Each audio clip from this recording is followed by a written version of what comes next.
Before this video starts, I have some breaking news. Something I've not quite been able to say before in my life, I can say now because the best footballing app for all the updates, transfer news, all news regarding your team has finally sponsored me, and it's OneFootball, an app I've been so passionate about, and you can now download it. The first link in the description. Hit that link, it hits you straight to the app, and obviously download it. It will mean a lot to me, and it also mean a lot to OneFootball, and I will not disappoint you at all. Make sure you download it. It's got absolutely everything you want football-wise. So make sure you download it. First link in the description. It'll help me, and obviously it will help you very much for all your football news and football knowledge. And obviously, if you want your live scores, you're going to get it. If you support Everton and you're going to look for the Everton scores and all the notifications, well, you're going to get it through OneFootball. Turn the notifications on the OneFootball app. Use it every single week. You can use it every single day with all the news, especially with this January transfer window coming up. Make sure you hit the link in the description, download OneFootball. Let's get into the video. How's it going, everyone? Welcome back to another video on the channel. Today we're going to be bringing you guys with a Premier League prediction video. And you may be saying to yourself, Josh, it's already been over halfway of the season. You are absolutely correct. But have I actually made a video on my Premier League predictions from the start of the season? Let's just take a look. Exactly, so I haven't. So today I'm going to be bringing you guys my Premier League predictions, and obviously it's going to be a bit obvious on what I'm going to be putting, but there's a few teams in there which I feel like they could drop, they could have an absolute high for the second half of the season, and it all will be decided today. It isn't just a prediction video from a football YouTuber, it's from a YouTuber who has the worst haircut on YouTube. And I mean it when I say this. I've actually got a good, exciting announcement coming soon, so that should be in a video very, very soon. So make sure you drop a like on this video, subscribe to the channel if you haven't already. Make sure you follow my Instagram, follow my Twitter. That'd be absolutely brilliant. Without further ado, I'll be going to loads more games this year, and obviously we're going to smash out the contents. Leave your video ideas if you want any videos for me to make. 150 likes, you know the drill. Let's smash it. Let's go on this video. So do we go top to bottom, or do we go bottom to top? Yeah, we go bottom to top. In 20th place, with no surprise, it's Norwich City. I just don't see them staying up. They always take the lead but never kill the game off. They always bottle the lead and don't get the results when maybe they necessarily do deserve it. But for me, Norwich bottom of the league, Stonewall, they won't go any higher than that. Now in 19th place, I've got an interesting one and a different one, and it's Bournemouth. Now here's a stat for you. Since November 1st, Bournemouth have won 2 Premier League games out of the possible 11. I fear for them. A lot of the so-called more experienced, top-class players for Bournemouth are coming back from injury, and that could make their squad stronger. Eddie Howe may play them every now and then, and I have a consistent run for the end of the season, basically. So maybe Bournemouth do pull it and clutch out a bag, but right now on form, it's not looking good for Bournemouth. Now in 18th place, I've got to go with Aston Villa. I just don't think they're good enough to stay in the Premier League this time round. Everyone does mention that I give so much credit to Aston Villa fans. Some say I'm probably bumlick Aston Villa. Not the case. Their fans are the best in the league, and I'm just being honest. Honesty is the best policy.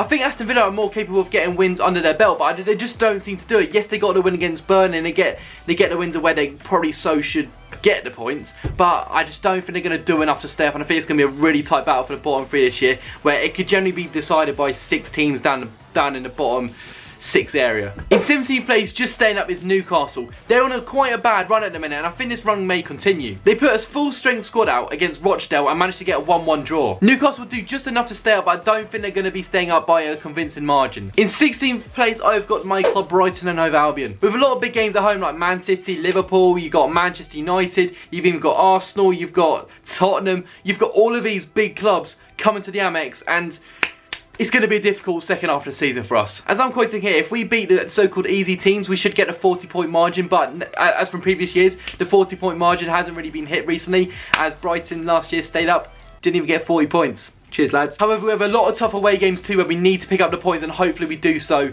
But it's not going to be easy. In 15th place, I've got the Hammers, aka West Ham, and I think with David Moyes being appointed to the club, they'll find their form and they'll regain their position with Moyes changing a lot of things at the club. So for me, they're going to change their bad form recently and obviously stay up convincingly. In 14th place, I've gone with Burnley. Now, they've had a little bit of drop in form recently, and some people may think they might come down and down and down into the bottom 3, but Burnley somehow find a method of doing it. The proper Brexit way, they're going to get it done and stay up in 14th place. They've got a lot of top players like Barnes, Woods, Rodriguez. That front 3 is going to be absolutely lethal and important for them for the second half of the season to pop up the goals and get the wins and get the points for Burnley to stay up. In 14th place, magically, I've gone with Southampton. At the start of the season, you'd thought, no way, 9-0 against Leicester, that's it for them, they're going down, that's it. And it wasn't the case. He's really turned it around. The same manager who lost 9-0 is beating teams like Tottenham. He's turned it around. He's got the players at Southampton loving the football he's playing, and he's got the passion back into the players to have the desire to win the games. In 13th place, I've gone with Watford. He's been absolutely fantastic, Nigel Pearson, and he's changed a lot, and he's given an absolute rocket up the arse for them. He's drilled into the players that he wants to go back to basics and put the passion back into the players, and that is exactly what he's done, and you can see that benefiting in the performances and results he's been getting recently. Now unfortunately I've got to say this one, Crystal Palace.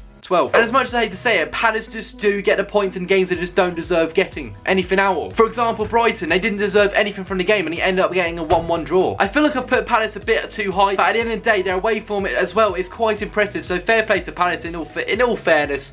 Fair play. But something you can't ignore is Palace's away form. It has been impressive in the first half of the season, and second half of the season I can't see anything changing, so, well, apart from when it comes to the Amex. In 11th place I've gone with Everton, and the reason behind this is Ancelotti has recently come in charge and he's still got to adapt his kind of footballing style to Everton, and he's got so many good quality players going forward and at the back line that in over pre-season he can absolutely make this team into a top 7 side. Everything's looking really good at Everton right now, and I feel like with a new stadium they've got a good manager on board now, and I just think with a pre-season their team next year is going to be top notch. In 10th place I've gone with Wolves. They've got a great manager, they've got a great squad, and they've just got a great team in general, and it's just a good club. The manager's got them playing really good football. It's really attractive, really great, and it's great to see. Now Wolves, I feel like I put a bit too low, to be honest. I think Wolves could be a bit more top 7 wise, but I think I've got good explanations for the ones coming up right now. In 9th place I've gone with Arsenal. Controversial. Arteta has put the passion back into them Arsenal players, and I think this is going to help them massively. Motivation is one thing in football right now which is quite hard for the top teams. You see it at Tottenham and you see it at Arsenal. Similarities being North London clubs. Why? If you want to fight for the title, you've got to be a team like Liverpool and Man City where they put their absolute all into every single game, and that is something Arsenal and Tottenham don't really do every single game. Especially teams like Brighton. Of course I'm going to put our team involved because Arsenal just never beat us. But if they beat the bigger teams and get draws, wins against the lower sides, so they should be getting wins against the lower side realistically. But for me, 9th place for Arsenal, I think it's justified. In 8th, wow.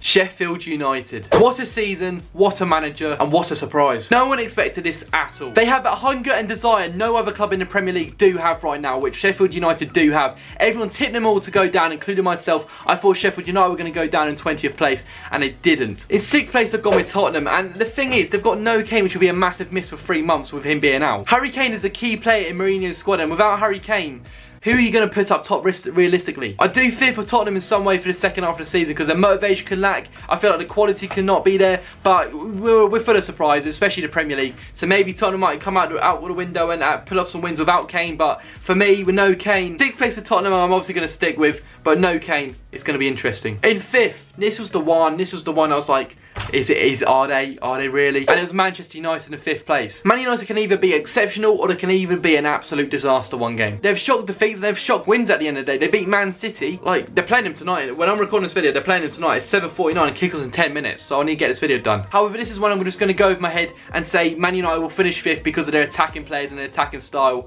and I think they're going to do it. Now in the top 4, I think this is quite simple. In 4th place, I've gone with Chelsea. Lampard has worked absolute wonders with them young players, if I'm being honest with you. With having a transfer ban where you can't even buy any players, he's done absolutely exceptional. The fact that Lampard has confidence in Tomori, who's got Mount, who at Derby last season and struck him straight in the deep end in a massive club like Chelsea in their first team. Fair play to Lampard because he's had the trust and he's had the faith in the players, and the players have absolutely delivered. The time was right and Lampard has just done that. He's given them the chance and they've absolutely shown that. It's a very difficult one between Man City and Leicester, and I've got to say Leicester I do think I'm going to finish 3rd. If you think about it, I feel like Leicester are more of a team to step up than Man City. However, in recent games and recent results in this first half of the season, it wasn't the case. But Man City want to put out a statement for the second half of the season that next season they're going to get that title back from Liverpool. As I put in 1st place, I've gone with Liverpool. 2nd place, Man City. Surprise. I don't think there's any shock that Liverpool are going to win the league. They're like 16 points ahead from Man City, and there's just no way they're going to bottle it. No way at all. I do think Man City will prioritise the Champions League. So that's my only thought process for Leicester maybe getting that 2nd spot. I think Leicester will do enough to get a Champions League spot this season, obviously, with the amount of points they are ahead of 5th place.